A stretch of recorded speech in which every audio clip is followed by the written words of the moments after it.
नमस्कार। हाल ही में कुछ घटनाएं घटी हैं, आज उसके बारे में बात कर लेते हैं।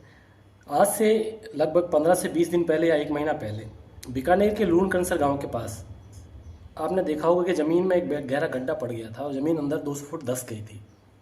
तो वहाँ पे कई लोगों ने अलग अलग प्रयास लगाए।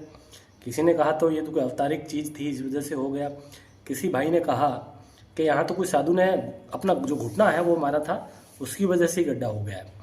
तो और जो शोध करता है उन्होंने शोध लगाया कि जहाँ नीचे पानी का बहाव या कुआं था, उसकी वजह से ज़मीन नीचे धंस गई है।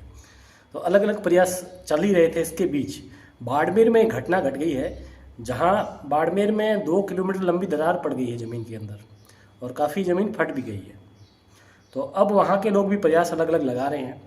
तो जो वैज्ञानिक शोधकर्ता वहाँ आए, उन्होंने शोधकर्ताओं ने ये कहा कि भाई ये तो हो सकता है कि आसपास में जो ऑयल्स गैस और उनकी ड्रिलिंग की गई थी उसकी वजह से भी ये दरार आ सकती है। और जो पुराणिक तथ्य हैं उनके हिसाब से ये भी बताया जा रहा है कि यहाँ पे पहले सरस्वती नदी का बहाव था, उसकी वजह से भी कहीं का उसका प्रेशर बनना, नीचे ज़मीन के अंदर जो पानी चलता है उसकी वजह से भी ज़मीन फट सकती है। तो अलग अलग मतलब जैसे लोग हैं वैसी बातें कर रहे हैं और अलग अलग बातें आपको बता रहे हैं। अभी तक कोई भी सटीक परिणाम इसका नहीं आया कि किस वजह से ये हुआ है। तो ये तो चलता रहता है, लेकिन आपको बता दें कि जो ये आपदाएं, जो प्राकृतिक आपदाएं आती है वो भयंकर रूप भी ले सकती है। आपने देखा होगा कि उत्तराखंड के अंदर कुछ समय पहले वहाँ पे जो पहाड़ों में ड्रिलिंग की गई थी उस वजह से भयंकर एक रूप ले लिया था उसने, जगह जगह दरारें आना, घरों में वगैरह में ऐसा भी हुआ था। तो यहाँ पे अगर आप ज़मीन के साथ कोई भी छेड़छाड़ करते हो, प्रकृति के साथ कोई भी छेड़छाड़ करते हो, तो प्रकृति अगर अपना अपना रुद्र रूप धारण कर लेगी तो वो कुछ ना कुछ नुकसान करेगी।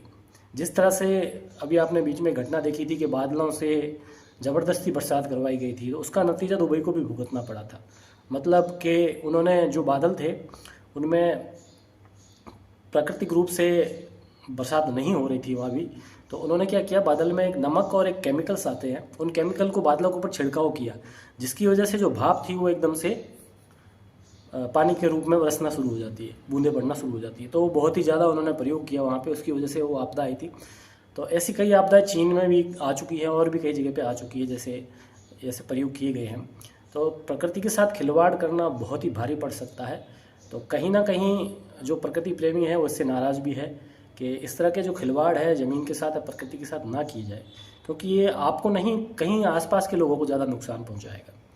तो ज़रूर आप कोई अच्छी जानकारी ऐसी उसके बारे में आए, कोई अलग जो सही परिणाम, सटीक परिणाम दे सके कि ये गड्ढा क्यों पड़ा है, तो ज़रूर कमेंट बॉक्स में अपने कमेंट करें और अपना जो भी गांव है वहाँ आपका गांव का नाम लिख के बताएं कि आप किस गांव से हैं, और अपनी राय इस वीडियो के नीचे ज़रूर दें। वीडियो देखने के लिए आप सभी लोगों का बहुत बहुत धन्यवाद।